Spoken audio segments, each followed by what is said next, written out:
did it. Hello. Hey, everybody. Welcome to an uncomfortable conversation with the K&K twins. I'm Kathleen. I'm Kim, and you can tell we don't know what's going on. It's been a day. So today we're going to cover unit 4, day 3, and day 4. Oh, okay. From where, you ask? Yes, from where? Show Let us. us tell you. So this is the book we've been going through. I can't see. I can't read it backwards. Untangling Wait, Relationships. I wonder if they see it backwards. By Pat Springle. Oh, I don't know. Yeah. Do you see it backwards? We don't know. We'll have to go back and Sadly, look. this is the first time it's ever crossed my mind. Untangling Relationships by Pat Springle. Yes. Okay, so yeah, you can find those on, well, no, you have to go to the publishing place, I think. Yeah. Just Google it. I'll have to. We don't know. We don't know. Google it. Anyway, I have that information somewhere. Super helpful, and that's what we're going through, study by study, day by day, because it's made such a difference in our lives. And so, I will tell you. Oh, okay. It's from McGee Publishing Company. If you order them from McGee Publishing Company and tell them that you're doing this, this book club with us, then you'll get a discount on your book. Okay. So tell them that you're doing it. So it's McGee Publishing Company. So you can just Google that and order it off their website. Okay. I'm so glad you did that. There we go. All right. She likes details. I don't. I do. So today we're going to talk about controlling yourself. All right. So to kind of start off, one of the things about trying to control ourselves is this compulsion to be right. And, I relate to that. Codependence, because we define ourselves by what we do, how we look, how we accomplish our tasks in life, failure is not an option. Okay? We have to be right. We have to be in control of our lives. Okay? Yeah. It's this ongoing struggle and battle of these two extremes of behavior. So some codependents, they become like obsessive compulsive about controlling every little thing in their lives. And we all know people like that. That may be us. We may be that about some things and not others. Others, on the other hand, completely give up, withdraw from life, and feel a lot of hopelessness. And that may be somebody you know, but that also may be you in other areas of your life. That's the thing about codependence is we have these opposing parts of ourselves, but obsessive compulsives want the people in their lives to be in control. There's a lot of rigidity. Everybody needs to contribute to the need for a perfect, well-ordered life. And for these types of codependence, children are stressful. They can be really stressful. They're not perfect. We can't control them. They're uncontrollable. You never know what they're going to do. So you may see parents getting really stressed out when their child is just being a child. Yeah. So, and I think that was a little bit of what my parents, suffered with. My mom never having had a good role model for a mother and just didn't know what to do with kids and was feeling very inadequate and very unprepared. And so she reacted with this need to control, and it just didn't work, and it just made her angry and stressed. So, and it made me angry and stressed. So there you go. And when it comes to feelings, these controlling parents, they don't want you to show too much emotion. So sometimes you're not allowed to cry. Have you ever been told no crying, or I'll give you something to cry about? Have you ever said that to your child? That can be part of that obsessive compulsive codependent behavior, but also not too much laughing, not too much personality. You just that whole even our parents' generation, that children are to be seen and not heard. There's just not freedom in that. Anger, completely unacceptable. Expressly forbidden, because that means you're really out of control. If you're getting angry, you're really out of control. So, obsessive compulsives, we want everything in our life to be under control, including everybody. We expect them all to do their parts to make us feel like we have everything under control. Yes. And it's impossible. Because all of it is about us, really, which is kind of its own crazy dynamic that we'll talk about later. But feelings are actually a gift. They're a gift from God. We have them so that we can understand ourselves, so that we can understand others, so that we can understand our lives. And so being able to name those feelings, admit that we have them, feel our feelings, work through our feelings, learn about, and being able to empathize with other people's feelings is really, really powerful, and why God put us here. We're not supposed to stuff them and hide them and not feel them and pretend like they don't exist. We're supposed to use them. But obsessive compulsives, or just codependents in general, also have to control our emotions. We just don't. We are so out of touch with how we feel. You may ask them how they feel. They don't even know. Right. They really don't even know. Or we say everything's fine. It's great. Yeah, everything's fine all the time. And smile. It's good. Everything's great. So exactly. That's when people who were closest to me knew things were scary. As if things were really bad and I was just smiling. Exactly. They'd be like, oh no. Part of it too is when you talk about relating to God, a codependent's relationship with God is likely to be obsessive compulsive and highly controlled. Okay, it's often rigid, like you said, rigid and ritualistic, but it's filled with good activities. We do a lot of good things for the Lord. We do it for Him, but it has very little spontaneity and warmth. Well, I really feel like part of that is because it's not about relationship, it's about ritual. And about perfection and doing it right. Yeah. So when you don't have the relationship side of it, but you can check things off on a box, that makes us feel very good in our desire to control things. But codependents try to manage kind of twin burdens of either always being right or always being in control, and they have kind of two looks to them. So they appear selectively perfect, or they're broken and hopeless. So we have these two extremes when it comes to our relationships with others, but also in our relationship with God. Go ahead, you were saying. Well, I was just going to say, those people who become, we think they're irresponsible, but they just become broken and helpless, like you said. Yeah. That's just another side of that coin, because they've tried so hard to be perfect and control everyone and everything around them. They found they couldn't, so they just gave up. Yeah.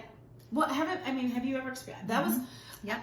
If I could, you know how many people, like myself included, certain things, and Bill was the same way, my ex-husband, if you couldn't do it perfectly, why bother? Just don't do it. Just don't even try. Don't even try. So sometimes people don't even want to try something new out of fear that they won't be able to do it perfectly and that they might make a mistake. So they don't even want to try. So they don't try new things. That was me as a student. That was really me as a student, because I never felt like I was good enough. I never felt like if you got a B, why was it an A? So right. What's the point? To me, like in my child mind, I was like, what's the point in working this hard? So I just wouldn't do anything because I couldn't be perfect, and that doesn't make you feel any better either. Then you feel that hopelessness, like you can never do anything right. So it's just, if we don't handle things in a healthy way, the outcome is always going to be dysfunctional in some way. Exactly. So even in these extremes, everybody loses. Yeah. So if you're selectively perfect, now think about this concept. Obsessive compulsives are forced to choose which areas of their lives they will concentrate on and get their self-worth from by being perfect, and which areas they're going to let slide. Okay, that they're going to say they don't really care about. So we become rigid and legalistic in some areas, but may neglect other areas completely. So the paradox for the codependent is this, that while we're trying to control others, they are being controlled by the people they try to control. Wait a minute, I've lost. Never mind. Sorry. No, you're right. No, I'm on the wrong page. Never mind. So, sure? Yes. Hold on. We are not perfect. Yes, we're not perfect. So selectively perfect. We may, yes. So that was the first one, was selectively perfect. And then the second one was being broken and helpless. Okay. So this is a tough one, and in our attempt to always look perfect, sometimes we don't let ourselves feel this broken and hopelessness. So you might have to tap into something that's super uncomfortable right now, but for some codependents, the crushing weight of being right, of being neat, of being in complete control of everything at all times is just too much. It's a burden that we cannot bear. It's not reasonable. it's not right. And they become, or we become, if it's you, immobilized, because the job of rigidly controlling life is such an overwhelming and massive task that we can't bear the weight of it. So those people, sometimes it's us, appear irresponsible, just like Kathleen was saying. Mm-hmm. They look like they don't care. And really, I'll give an example in a minute. They really do care, but they have been broken under the strain of this striving for perfection. They've given up. Just given up. But they really don't have any sense of freedom or feeling of relief. So I have a lot of kids. For those of you who don't know, I have 5 kids, and I have 4 kids that are still at home. And I've got one in particular that really struggles with hopelessness and has a hard time motivating, I guess I could say herself, to do things that need to get done. And some of her sisters go, what is wrong with you? Why can't you just get it together? Why does mom let you get away with everything?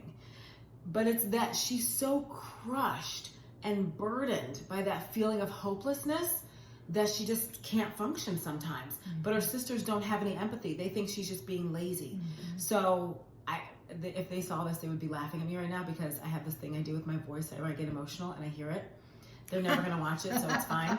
But it breaks my heart because I see her brokenness. Mm-hmm. I see that she's having a hard time. But we all want to be able to empathize and see when somebody's having a hard time and right. give them some grace. But also, if that's you, give yourself some grace. Mm-hmm. You don't have to be perfect all the time. You don't have to have it figured out. And if you're having a hard time, give yourself time to work through it. Give yourself tools to work through it. Yes. But that feeling of hopelessness is not from God. Mm-hmm. It is not forever, and is not where you have to stay. Right. So do a book study.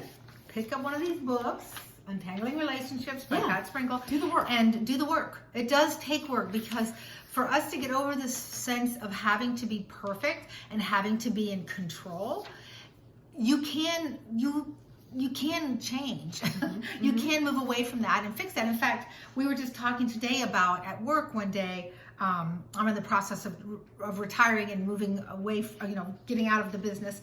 And I was going to come in to show them some last minute things that the staff needs to know when I step away. And I said, okay, is today a good day for me to come in and demonstrate these things? And Kim said, today is not a good day. Everything's going on. And I thought, okay, cool. And I just went on about my business. But that was completely a new Kathleen. Yes. Because in the past, what would have happened is she would have been like, what's going on? What's going on? What happened? I'm going to just jump in the car and got there to see what I can fix. Let me fix this. So I didn't even ask, because I thought, you know what? They got it under control. They can handle it. And we did. Right? But everybody in the office was like, Kathleen didn't even ask what was going on. Nope. Because it was so out of character. But how did it feel to not feel like you had to control everything? It felt great. And that told me in that moment that I have come a long way. Yeah. That I have experienced progress in this, not perfection, right? But progress. Mm-hmm. Things are getting better. I'm much more self-aware. I am much less likely to try and control everything around me. I mean, there's still things I struggle with, of course. It's a process. Mm-hmm. But in that particular instance, I recognize the fact that I don't have to be in control of that. I don't need to know what's going on. I can trust my staff to handle that, and I can just move on to the next thing. And I moved on, and I just thought, okay, I didn't even think, I wonder what's happening. I just thought, you know what? My concern. She didn't even wonder what was. I know, that's right? So out of character. Crazy. But that shows the growth. Right. So change is possible. Yes. Healing and growth are possible. Yes. So let's just do a quick summary. So proud of you. I know, right? So proud Yay of for you. me. You. So summary statements. This is just for unit 4, day 3. So codependents define themselves by what they do, how they look, and how well they accomplish tasks in life.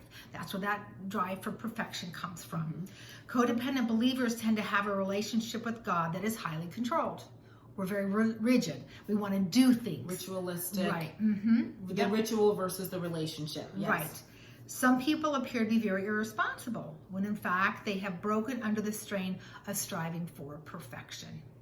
And that's sad. We hate to see that. Mm-hmm. Some driven people feel guilty and hopeless. They believe they are terrible failures. Others feel powerful and in control and are trying to control everybody and everything. And sometimes we feel both of those things at different times. Yes. Some areas of my life, I can feel like I'm in total control and everything is wonderful. And in other areas of my life, I feel like I'm completely falling apart. Exactly. At different times. So that's the truth. You're normal. You're normal.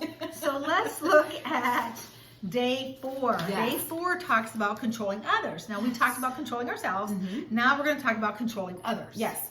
So the codependents attempt, we have these attempts to control people. They usually produce one of 2 extremes of behavior. So at one extreme, codependents may try to act like smothering parents and shape and control the opinions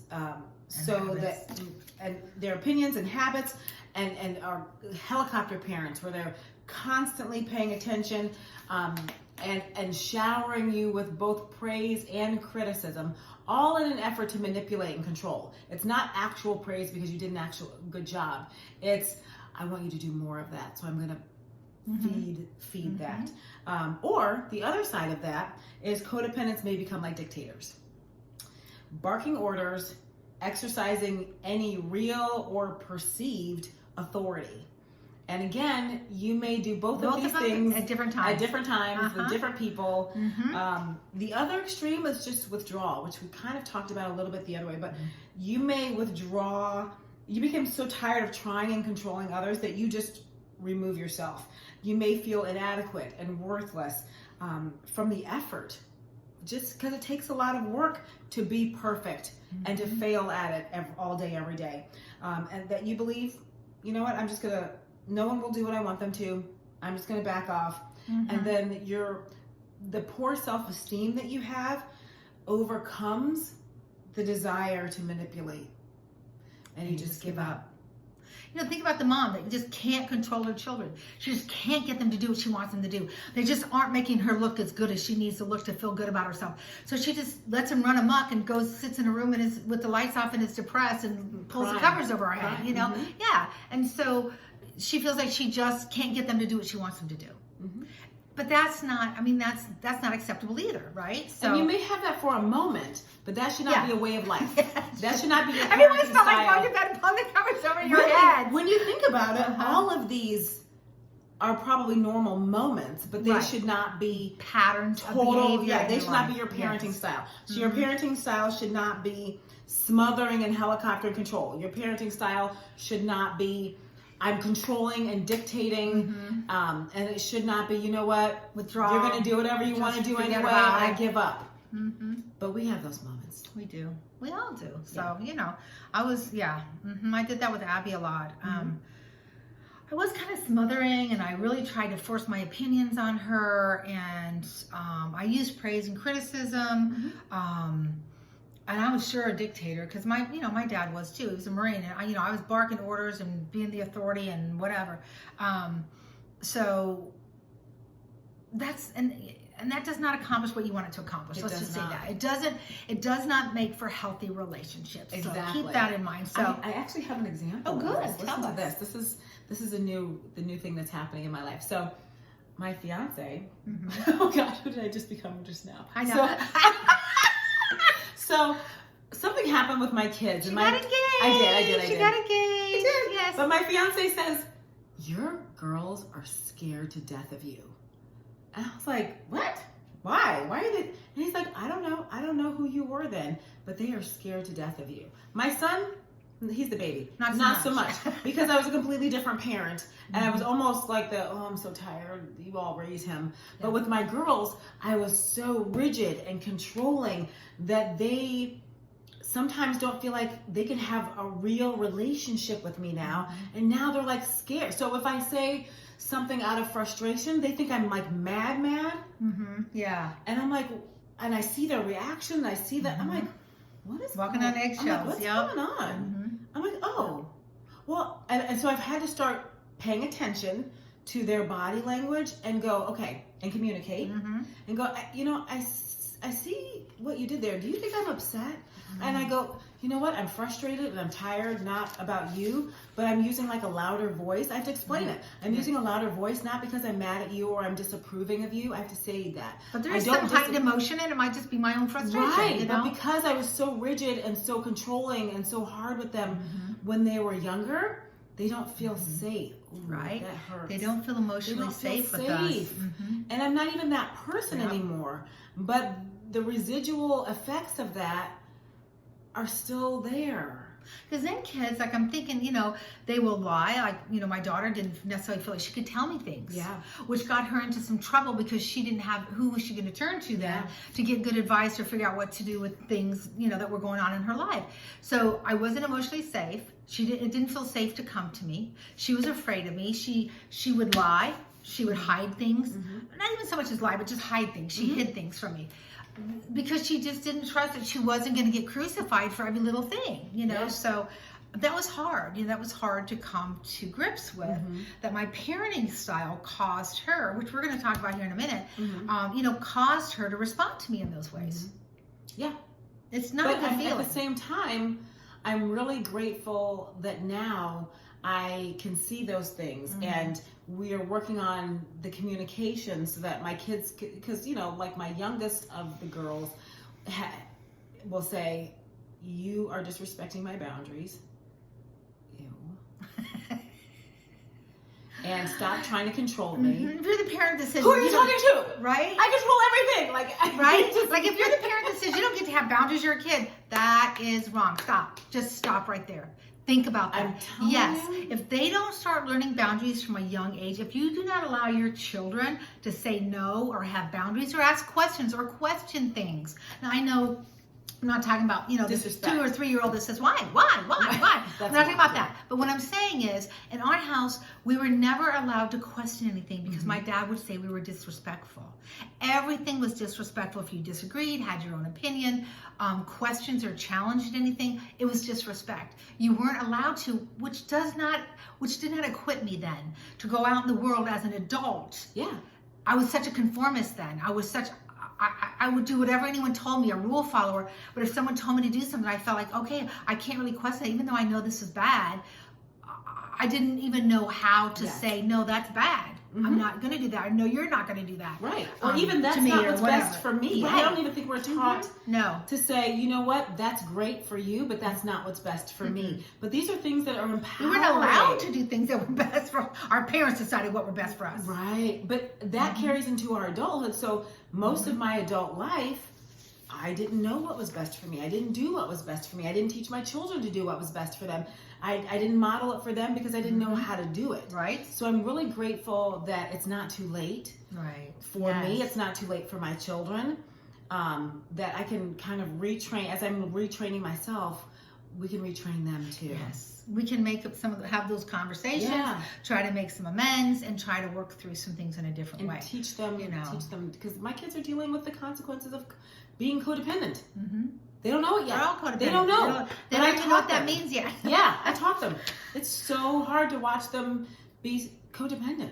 It is. It's hurtful and ugly we can and see stupid. it and we talk about it. Yeah. But we can't get them to see it because you can't always get someone to see it. They have to work through their healing journey the same way we are. And part of that codependence is having a lack of objectivity. Yes, they can't see it in themselves. Clearly. Right. And our codependency is the need to control them to make them see it. Yes. Because you'll be so much better. You'll be healthier. Yes. You've got to realize you're codependent. We can't make them do that.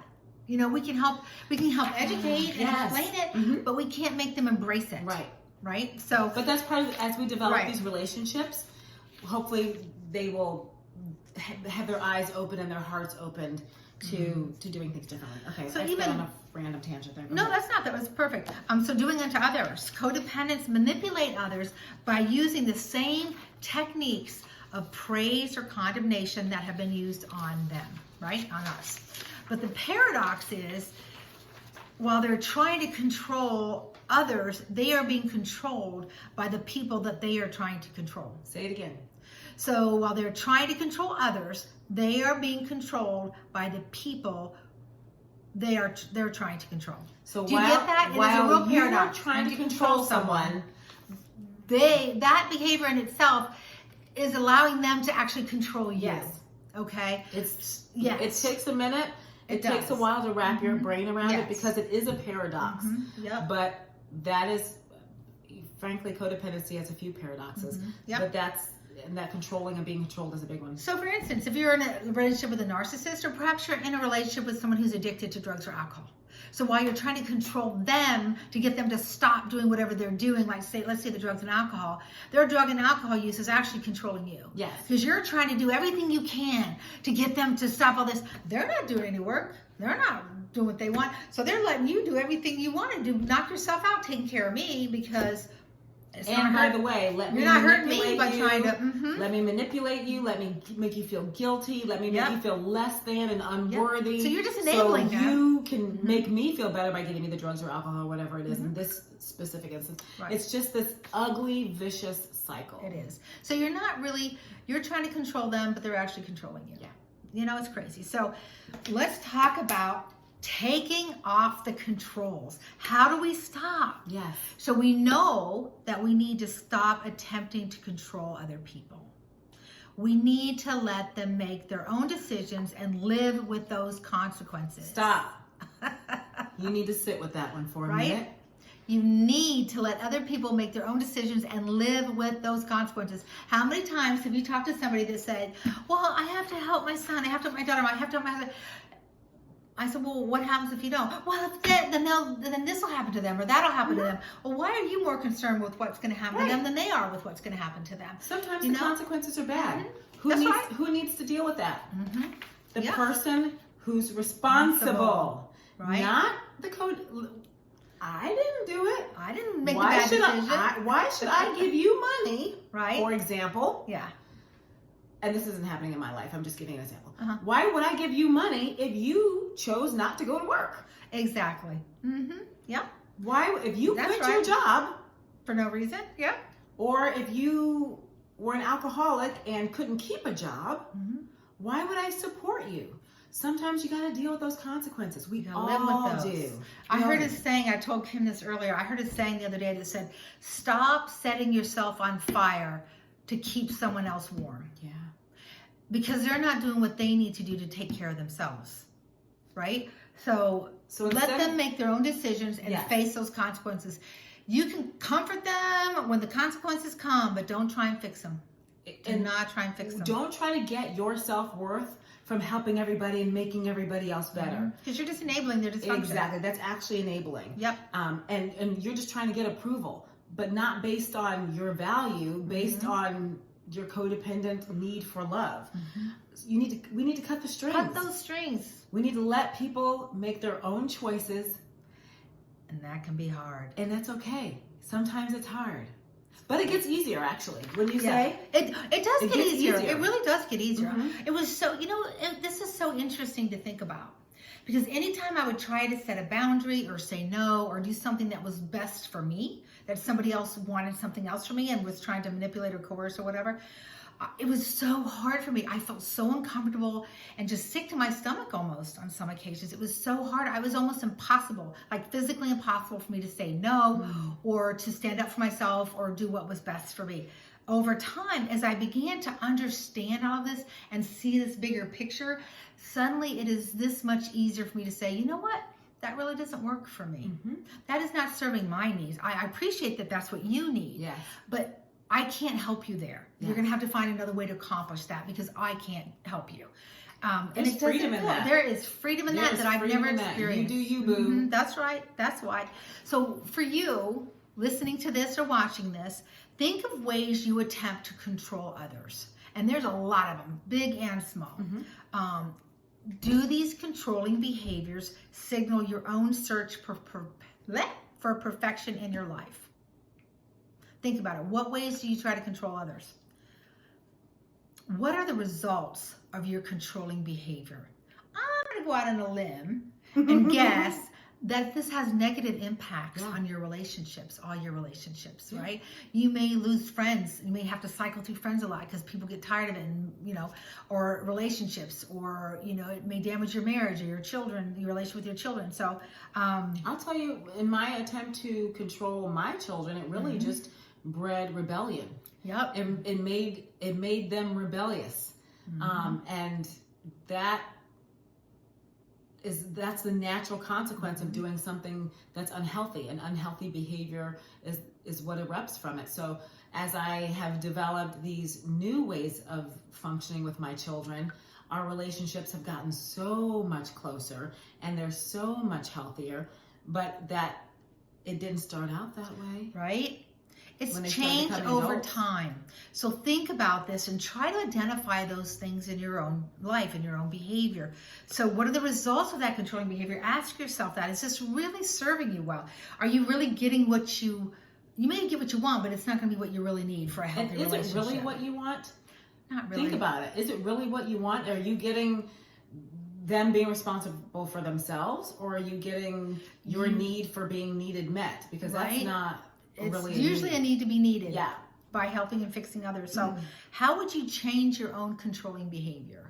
And this is one of the things that Kim and I really struggled with, because as we're going through this book, we began to realize more and more, okay, so I'm codependent. I'm starting to see that I really am. Yes. At first I was like, no. Now, then I was like, yeah, you know what? I'm seeing that I am. Yeah. Okay, what now? What happens? How do I fix it? How do I change it? So as we go through this, we'll start, we'll address some of that. And I would say a lot of this first book, I felt a sense of hopelessness, not hopeless, but a sense of hopelessness, because I had these revelations of how I'd been doing it wrong for so long, and how it had hurt me, and how it hurt relationships with my parents, with my ex-husband, with my children, with friends, with God. And so I'm like, man, when you first realize how messed up you are, it hurts your feelings a little bit. It hurts your feelings. And Kathleen just kept going. As we're getting through this book, they have to tell us stuff that's going to help what are they us. going to tell us how to fix it? It's like You were like, they have to tell us something. They have to tell us, because we're like, okay, You're like, we get it, we understand. It's bad. We're terrible. But it's really good though, because it really helped us to get a foundational understanding. You can't do this with just a cursory understanding. I think you've grabbed one little piece of it and now you're okay. Right. You've got to really understand all the finer nuances of how you got here. From your childhood all the way through all the other, experiences in your life, where you came to be here. Now, you didn't develop that and form all of that in a day. Right. It's going to take time to walk through it. But the majority of this initial book was really just to help us understand the issue of codependency and how it came to be in me personally, in ourselves. And then it starts to talk about things we need to do to break away from that cycle. But it's super important, because at first I got impatient.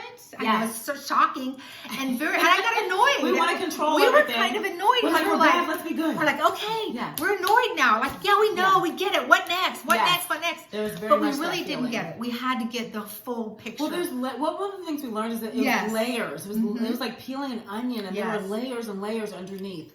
And you've got to get through all of that, because if you jump from this stage to this stage, you're missing a whole section that's going to make your healing incomplete. Absolutely. If that makes sense. Absolutely. So think about that. So this point I think is huge. Go ahead. So we're gonna kind of end with this, and you might need to sit down, but if you're walking or whatever, don't. But I want if you're driving, don't stop. Driving, yeah, you can keep sit driving. down, but perhaps this is you. Perhaps you have acknowledged to yourself and come to the realization that you are using abusive behavior to control other people, these people that you love, right? You may have used emotional or verbal, sexual, physical abuse to these people in your life. You may not even be comfortable calling it abuse, but the truth is the truth, so we're going to own it. And then your inner guilt and your fear and your shame, because that's a big part of it too, have prompted this abuse. That's where it all comes from. Right? What you have inside you project out. Yep. That's why that healing needs to happen. And these reasons have come from your own dysfunctional past, and that's contributed to your behavior. It didn't come from nowhere. That's why we got to peel back the layers, understand it, so we can heal it. But those reasons do not excuse your behavior. That's the hard part. That's the hard part right there. Just because you came by it honest, just because you were hurt, does not mean now that you know you are hurting those people. This is abusive. You can't do it anymore. If you're screaming at somebody on a regular basis, if you're calling them names, tearing them down, telling them they're stupid, that they're worthless, if you are hitting somebody, if you are hitting your children, now I'm talking about beating, right? I'm talking about a beating. Behavior. Yeah, to control behavior. I mean, a spanking now and then, whatever, a little swat here, a swat there. But I'm talking about actual beating. Yes. I'm talking about physical abuse. If you're punching a child, if you're kicking a child, if you're throwing them against the wall, any of those kinds of things, or another person, husband or wife, man or woman, if you are being abusive to somebody physically, that's wrong. Yes. It is abusive. And it needs to stop. You may not realize the little insidious things like manipulating them. Right. That's also abuse. Exactly. If you are being manipulated, that you are being abused. That's a hard one, but I'm going to just say it. Because you can't always recognize. Sometimes the abuser doesn't always recognize necessarily that subtle emotional abuse is abuse, but it is. But now that you know, beating someone down, gaslighting them, making them think they're crazy or that they're not, that what they think is wrong when it's actually right, making them second guess themselves, make them feel crazy, so that you can control them, is abuse. But now that you know, you are responsible. You are responsible anyway.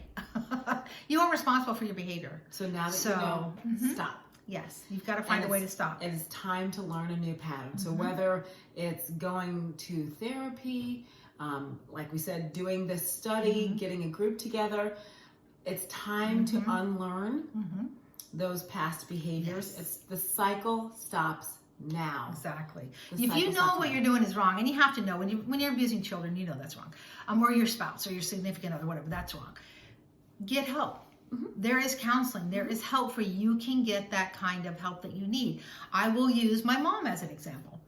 One of my earliest memories, I think I was it's a very early remember, so it's kind of faint, but I think I was 4. Little baby Kathleen. And my mom was mad about something and she was ironing, and I just remember she took the iron and she took the cord and just beat me with the cord of this iron. Now, that's what she knew from her mom, right? So one day she's in the doctor's office and she's uncomfortable with that. She feels bad every time after she hurt me, she felt bad, right? So she was at the doctor's office one time. Now think, this is in the early 60s, right?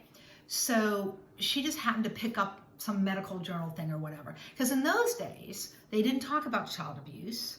They didn't talk about counseling. People didn't go to therapists or counseling. If you went to a sanatorium, it was, you were considered to have had a nervous breakdown or something if you had depression, or, you had hysteria or whatever, if you had some emotional issues or what have you. But anywho, they didn't talk about this stuff. But it was just this very simple article that talked about how hitting children was wrong. Abusing children is not normal, and that it needs to be addressed. And it gave some examples with those things. And my mom recognized herself in that. And they gave these 10 things to stop hurting your children. It was just this little list. And my mom read that, and she asked them if she could actually take the article. But she used that, and what she did, one of the things it said was just remove yourself to another room, as long as the child isn't, sticking his hand in the heat, in the flame or something. But remove yourself, count as high as you need to count until your breathing is normal and you've calmed down and you don't feel that rage anymore. And then go and address your child. So it was just several little things. I don't even remember, but my mom started to put those into practice, and she stopped hitting.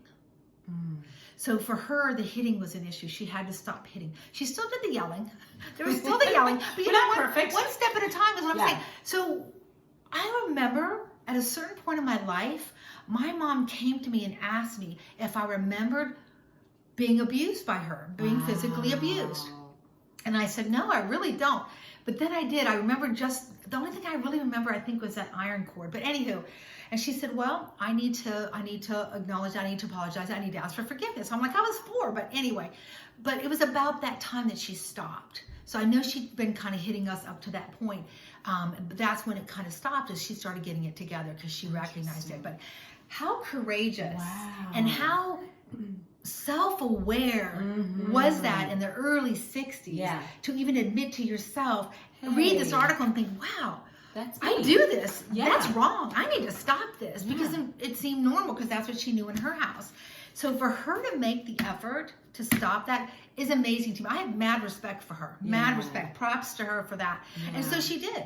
She didn't do a lot. I mean, we still got spankings, but it wasn't beatings. I think there's a difference. Because I don't ever remember getting hit, like swatted more than 3, maybe 4 swats. Yeah. It was never, it was never like that. Yeah. It was never like they were out of control and raged. So yeah, props to Mom for that. So, do you want to do the summary statements? Sure, summary statement. So, for this unit, remember that codependents manipulate others by using the same techniques of praise and condemnation that others have used on them. We do the same thing that was done to us. Yep. But the paradox for codependence is this: while we are trying to control others, while we are trying to control others, we are being controlled by the very people that we are trying to control. It's such a vicious cycle. We think we're controlling them, they're controlling us, it's all crazy. We need to let other people make their own decisions and live with those consequences. Stop trying to fix other people. There's freedom. There's freedom in this, y'all. I'm telling you. There is. There really, truly is. So we're going to let people be who they are and we're going to be who we are. So, hey, thanks for joining us. If you're getting some value out of this, click the like and subscribe button below. And share it. And share it. Yeah, please do share.